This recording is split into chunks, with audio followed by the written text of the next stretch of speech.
En 1893, Eduardo Gibbon, en su libro Guadalajara, la Florencia mexicana, escribió las siguientes palabras. No con poca frecuencia encontramos que el nombre de Manuel Gómez Ibarra, como el de Miguel Ángel en Roma y en Florencia, se encuentra conectado con todas las obras monumentales de esta Guadalajara. Por lo menos, apenas si hay un punto de vista en esta capital desde donde no se admire, de cerca o lejos, alguna obra arquitectónica en la que su ingenio no haya desplegado en alas del más riguroso clasicismo las verdades y las magnificencias de su arte. Nacido el 11 de febrero de 1811, en la hacienda de La Labor del cantón de Chapala, Manuel Gómez Ibarra queda huérfano a muy corta edad. Con 18 años entra al Instituto de Ciencias de Jalisco, recién fundado por don Prisciliano Sánchez. Estudió arquitectura con el insigne arquitecto José Gutiérrez. José Gutiérrez llegó a Guadalajara a comienzos del siglo XIX, cuando don Manuel Tolsá le dispuso la edificación de la Casa de la Misericordia. El obispo de Guadalajara, don Juan Ruiz de Cabañas, viendo la necesidad de un edificio para resguardar a los más desvalidos, pidió a Tolsá, recién llegado a la Academia de San Carlos, que diseñara un lugar para semejante fin. Pero al no poder moverse de Ciudad de México, dispuso a José Gutiérrez.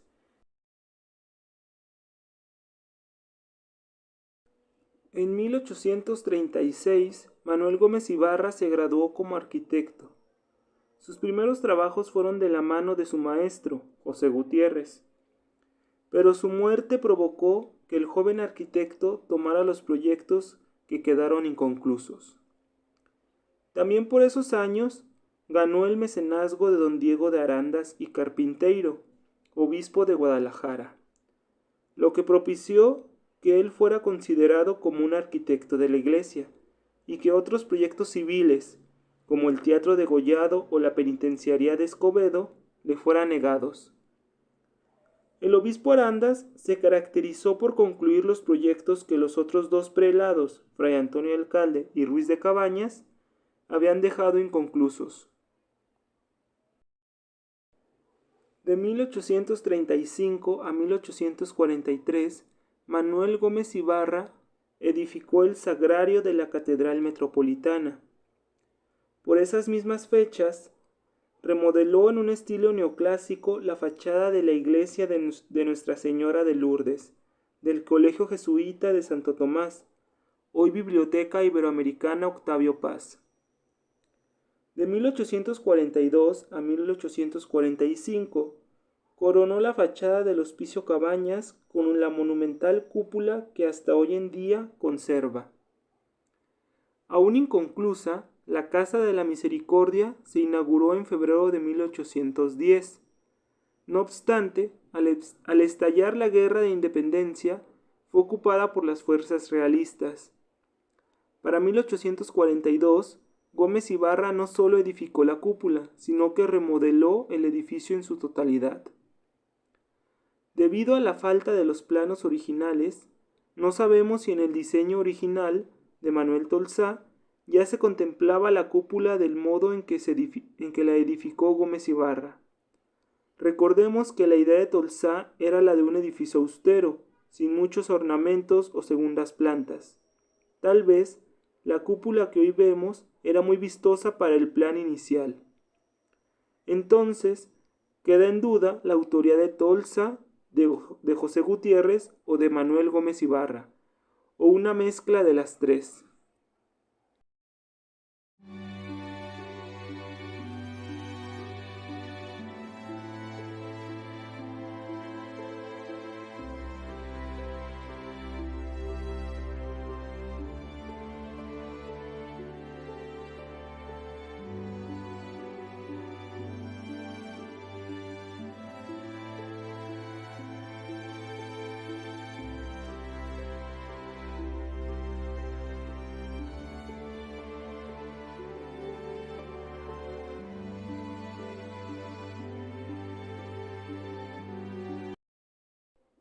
Para 1848 construye el camposanto de Santa Paula o Panteón de Belén. Esta es de sus pocas construcciones en las que sus planos y diseños fueron propios, sin seguir los cimientos de ningún otro arquitecto. El panteón era un elemento lleno de simbolismos para el hombre del romanticismo. El de Belén no carece de esta misteriosa pesadumbre en sus jardines y en sus corredores. Vemos una evolución. La entrada no es neoclásica, es una portada neogótica con arcos ojivales. La capilla principal rememora la arquitectura funeraria egipcia. En una carta al ingeniero Mariano de la Bárcena, Gómez Ibarra escribe: en el centro de este primer patio se levanta una capilla coronada por una pirámide de la altura total de 40 metros, y pertenece este monumento al estilo egipcio.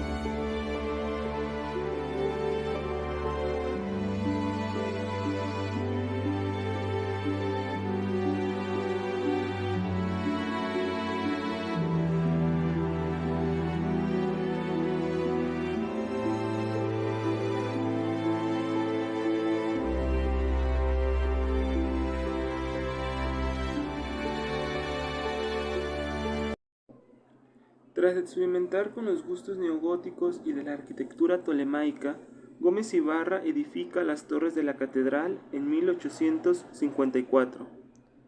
Según la tradición oral, el obispo Arandas, viendo unas pitayas apiladas en un plato, pidió a Gómez Ibarra que hiciera las torres con esa misma forma.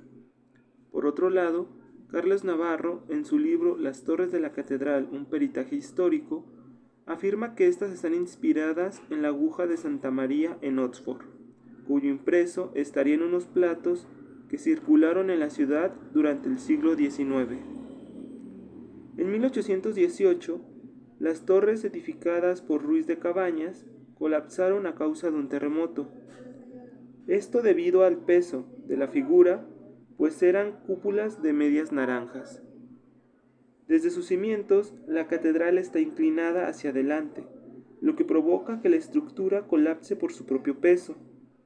La solución de Gómez Ibarra fue hacer unas torres triangulares, firmes en la base y ligeras en la punta. Esto dio estabilidad y altura.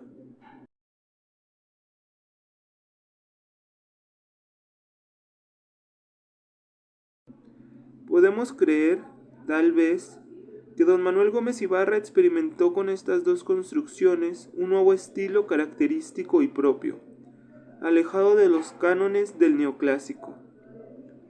Algunas obras suyas que no han llegado a nuestros días son el Sagrario de la Catedral, que cayó por un terremoto a principios del siglo XX y fue reconstruido por el arquitecto Antonio Arronis, y también el Palacio del Arzobispado, en el cual levantó una cúpula, pero fue demolido para la ampliación de la Avenida Alcalde en los años 40. En 1860, Manuel Gómez Ibarra viajó por Europa, visitando el Vaticano, donde lo recibió el pontífice Pío IX. Murió finalmente en Guadalajara el 2 de junio de 1896, enterrado en su propia construcción, el Panteón de Belén.